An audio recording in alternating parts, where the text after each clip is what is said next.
Welcome to your MCQ अड्डा। दोस्तों, आज है 10 अक्टूबर 2024। तो आज की जितने भी इंपॉर्टेंट खबरें हैं उन्हें हम इस वीडियो में डिस्कस करने वाले हैं। ये रहा आपका पहला क्वेश्चन।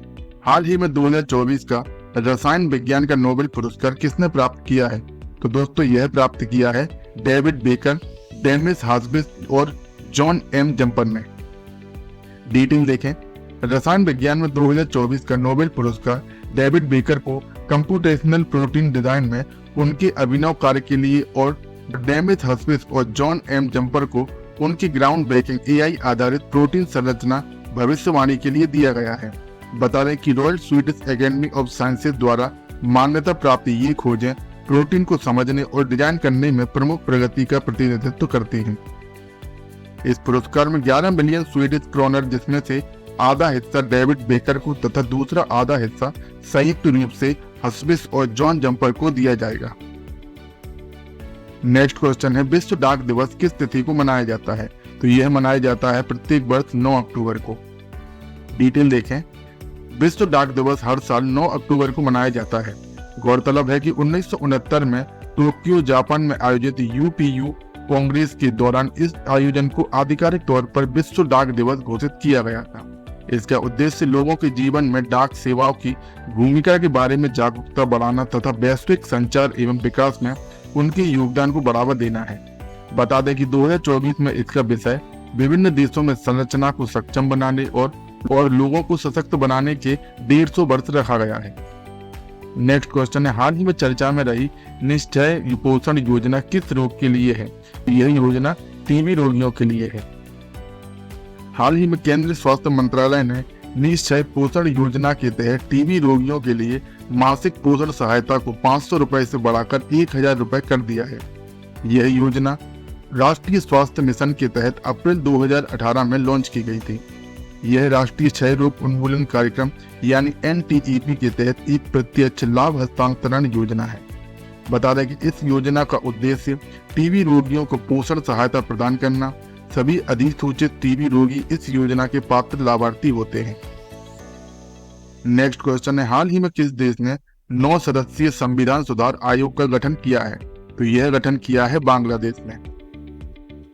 हाल ही में बांग्लादेश की अंतरिम सरकार ने 90 दिनों के भीतर सुधारों की समीक्षा और प्रस्ताव करने के लिए बांग्लादेशी अमेरिकी प्रोफेसर अली रियाज की अध्यक्षता में 9 सदस्यीय संविधान सुधार आयोग की स्थापना की है। बता दें कि प्रधानमंत्री शेख हसीना के इस्तीफे के बाद गठित इस आयोग का उद्देश्य अधिक प्रतिनिधि और लोकतांत्रिक ढांचा बनाना है।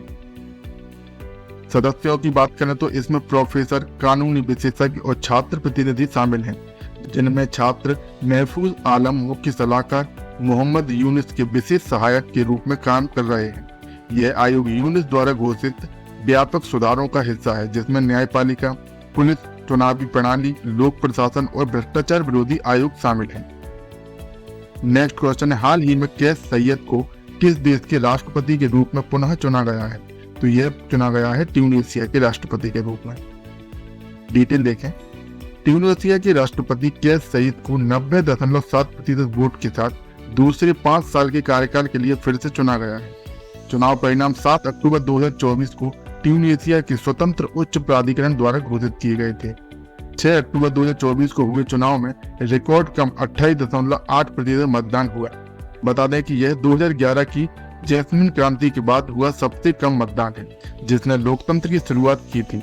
वहीं 2019 के चुनाव में मतदान 55% था। नेक्स्ट क्वेश्चन है, हाल ही में श्रीलंकाई क्रिकेट टीम का मुख्य कोच किसे नियुक्त किया गया है? तो यह नियुक्त किया गया है सनत जयसूर्या को। हाल ही में श्रीलंका क्रिकेट बोर्ड ने पूर्व क्रिकेटर सनत जयसूर्या को टीम का मुख्य कोच नियुक्त किया है।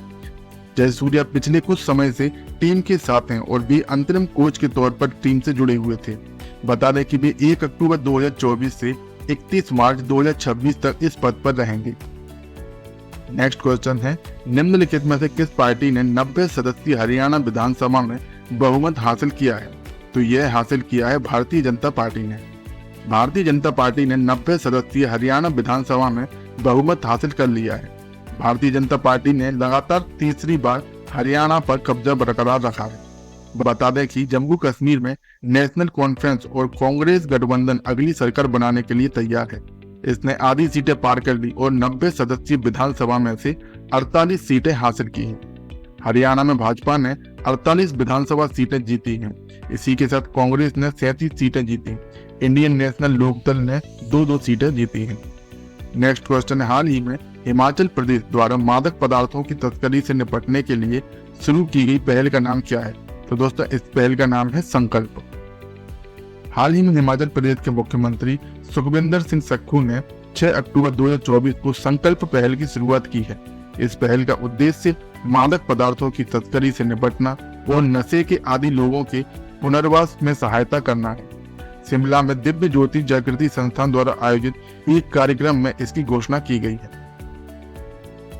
हिमाचल प्रदेश के सिरमौर जिले के कोटला बरोग में एक आदर्श नशा मुक्ति और पुनर्वास केंद्र स्थापित किया जाएगा। यह केंद्र नशे के आदी लोगों को ठीक होने और समाज में फिर से शामिल होने में मदद करेगा। नेक्स्ट क्वेश्चन है, हाल ही में राष्ट्रीय राजमार्ग यात्रा में सुधार और सड़क किनारे सुविधाओं को बढ़ावा देने के लिए केंद्रीय मंत्री नितिन गडकरी द्वारा शुरू की गई नीति का नाम क्या है? तो दोस्तों इस नीति का नाम है हमसफर पॉलिसी। हाल ही में केंद्रीय मंत्री नितिन गडकरी ने हमसफर नीति शुरू की है। यह नीति राष्ट्रीय राजमार्ग यात्रा में सुधार और सड़क किनारे सुविधाओं को बढ़ावा देने के लिए प्रारंभ की गई है। इस नीति से राष्ट्रीय राजमार्गों पर यात्रा की सुविधा बढ़ेगी तथा सड़क किनारे सुविधाओं के विकास में तेजी आएगी। गडकरी ने कहा कि इस पहल से समाज के स्थानीय सीमांत वर्गों को भी लाभ प्राप्त होगा। उन्होंने इस बात पर भी जोर दिया कि यह योजना लोगों को आसान, सुरक्षित और आनंददायक यात्रा करने में मदद करेगी। नेक्स्ट क्वेश्चन है, हाल ही में ओडिशा में तेंदुए की कौन सी दुर्लभ प्रजाति की पहचान की गई है? तो यह प्रजाति है काला पेंथर। ओडिशा ने ऑल इंडिया लेपर्ड एस्टिमेशन 2024 के आधार पर 3 वन प्रभागों में दुर्लभ मेलेनिस्टिक तेंदुए की उपस्थिति की सूचना दी है, जिन्हें ब्लैक पेंथर के नाम से भी जाना जाता है। यह प्रजाति विशेष रूप से अवैध शिकार के लिए असुरक्षित है और राज्य उन्हें बचाने के लिए कदम उठा रहा है। सर्वेक्षण में ओडिशा में कुल 696 तेंदुओं का पता चला है, जो पिछले अनुमानों से अधिक है, जो इस क्षेत्र में संरक्षण प्रयासों के महत्व को उजागर करता है, विशेष रूप से सिमलीपाल टाइगर रिजर्व में, जिसमें अद्वितीय रॉयल बंगाल टाइगर भी रहता है। दोस्तों आज की क्लास में इतना ही। अगर आपको क्लास पसंद आई हो तो वीडियो को लाइक, शेयर एवं सब्सक्राइब करना ना भूलें। एवं क्लास के फ्री पीडीएफ के लिए हमारे टेलीग्राम चैनल को ज्वाइन कीजिए, जिसकी लिंक हमने डिस्क्रिप्शन में दी है। धन्यवाद।